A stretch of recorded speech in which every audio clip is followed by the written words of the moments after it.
పారదర్శకంగా ఎన్నికలు జరుగుంటే బీజేపీకి 40 సీట్లు మాత్రమే వచ్చేవి. 240 సీట్లు వచ్చేవే కావు. ఎన్నికల కమిషన్ పూర్తిగా రాజీ పడిన సంస్థ. ఇది ఈవీఎంల పనితీరును విమర్శిస్తూ శివసేన నాయకుడు ఆదిత్య ఠాకరే చేసిన హాట్ కామెంట్స్. ఈవీఎంలపై ఆయన ఏకంగా సుప్రీంకోర్టుకు వెళతామని కుండ బద్దలు కొట్టేశారు. ఇటు ఆంధ్రప్రదేశ్ మాజీ ముఖ్యమంత్రి జగన్ సైతం ఈవీఎం సిస్టమ్ను, అవును ఎలక్ట్రానిక్ ఓటింగ్ మిషన్ సిస్టమ్ను పూర్తిగా తప్పుపడుతున్నారు. ఎన్నికలు బ్యాలెట్ విధానంలోనే జరగాలి అని అంటున్నారు. అయితే ఓడిన వారంతా ఇలానే మాట్లాడతారని ఎన్డీఏ కౌంటర్ అటాక్ ఇస్తోంది. ఇంతకీ అసలు బ్యాలెట్ విధానం ఏంటి? రాహుల్ గాంధీ లాంటి నేతలు బ్యాలెట్ విధానంలోనే ఓటింగ్ జరగాలని ఎందుకు పోరాడుతున్నారు? ఇప్పుడు చూద్దాం.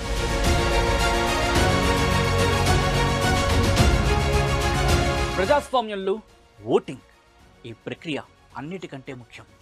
ఒకప్పుడు బ్యాలెట్ పేపర్ విధానంలోనే ఓటింగ్ జరిగేది. అయితే టెక్నాలజీ అభివృద్ధి చెందుతున్న సమయంలో అనేక దేశాల్లో ఎలక్ట్రానిక్ ఓటింగ్ మెషిన్స్ అంటే ఈవీఎంస్ను ప్రవేశపెట్టారు. అయితే చాలా దేశాలు వీటిని తర్వాత నిషేధించేశాయి. ఇటు భారతదేశం మాత్రం ఈవీఎంల ద్వారానే ఎన్నికలు జరుపుతోంది. దీన్ని బీజేపీయేతర పార్టీలు తీవ్రంగా వ్యతిరేకిస్తున్నాయి. బీజేపీయేతర పార్టీలే కాదు, ఎన్డీఏతర పార్టీలు కూడా, అవును ఎన్డీఏతర పార్టీలు కూడా తీవ్రంగా వ్యతిరేకిస్తున్నాయి.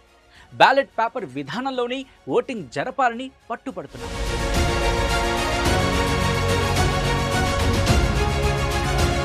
బ్యాలెట్ పత్రాలను చాలా దేశాల్లో శతాబ్దాలుగా ఉపయోగిస్తున్నారు. ప్రపంచవ్యాప్తంగా ఉన్న పోలింగ్ స్టేషన్లలో ఈ పద్ధతే ఎక్కువగా కనిపిస్తూ ఉంటుంది. ఓటర్లు పోలింగ్ స్టేషన్కు రాగానే వారికి ఒక బ్యాలెట్ పేపర్ను అందిస్తారు. ఆ పేపర్లో ఉన్న గుర్తులు, పేర్లు ఆధారంగా ఓటర్లు తమకు నచ్చిన అభ్యర్థికి ఓటేస్తారు. ఆ తర్వాత పేపర్ను ఇలా మడతపెట్టి బ్యాలెట్ బాక్స్లో అలా ఉంచుతారు. వీటిని కౌంటింగ్ రోజు లెక్కిస్తారు.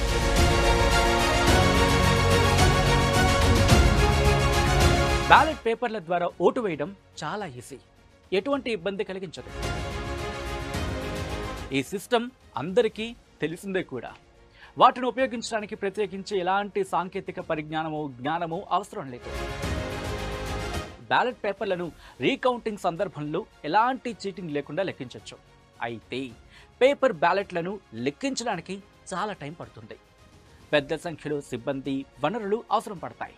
దీంతో ఎన్నికల ఫలితాల ప్రకటనలో జాప్యం జరిగే అవకాశం ఉంది.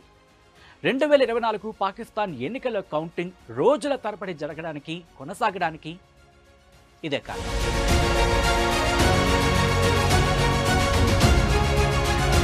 అయితే ఈవీఎంలలో భారీగా టైం సేవ్ అవుతుంది. ఓటింగ్, కౌంటింగ్కు ఎక్కువ టైం పట్టదు. ఓట్లను ఎలక్ట్రానిక్ పద్ధతిలో లెక్కించే ప్రక్రియ కావడంతో ఫలితాలు వేగంగా విడుదలవుతాయి. అయితే వేగంగా ఫలితాలు రావడం కంటే ఖచ్చితమైన ఫలితాలు రావడం ముఖ్యము అని ఎన్డీఏతర పార్టీలు వాదిస్తున్నాయి. ఇక ఈవీఎంలు టాంపరింగ్ లేదా హ్యాకింగ్కు గురయ్యే అవకాశం ఉందని ఎలాన్ మస్క్ లాంటి వారు ఆరోపిస్తున్నారు. అయితే ఇండియా ఈవీఎంలకు, అమెరికా ఈవీఎంలకు తేడా ఉందని, భారత్ ఈవీఎంలకు ఇంటర్నెట్ కనెక్టివిటీ ఉండదు అని ఇండియన్ టెక్ ఎక్స్పర్ట్స్ చెప్తున్నారు. ఇంటర్నెట్ కనెక్టివిటీ లేకుండా హ్యాకింగ్ చేయడం చాలా కష్టమైన విషయం అని గుర్తు చేస్తున్నారు.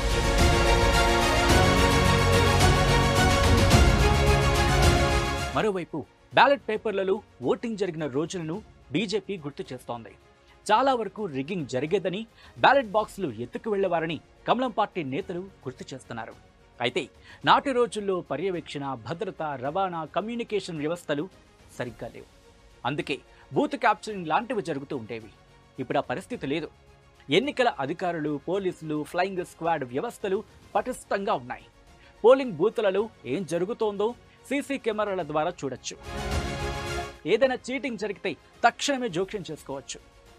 ఇదంతా కాంగ్రెస్తో పాటు బీజేపీయేతర పార్టీలు, ఇన్ఫాక్ట్ ఎన్డీఏతర పార్టీలు వాదిస్తున్నాయి. దీంట్లో కాంగ్రెస్ ఈ వాదనను బలంగా తీసుకెళ్తోంది.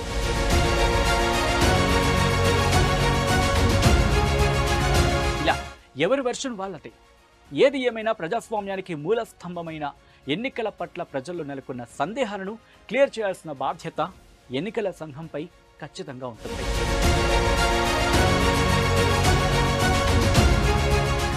మరిన్ని వీడియోస్ కోసం ఛానల్ ని సబ్స్క్రైబ్ చేయండి, లేటెస్ట్ అప్డేట్స్ కోసం వాట్సాప్ ఛానల్ ని ఫాలో చేయండి అండ్ లింక్ డిస్క్రిప్షన్ లో ఉంది.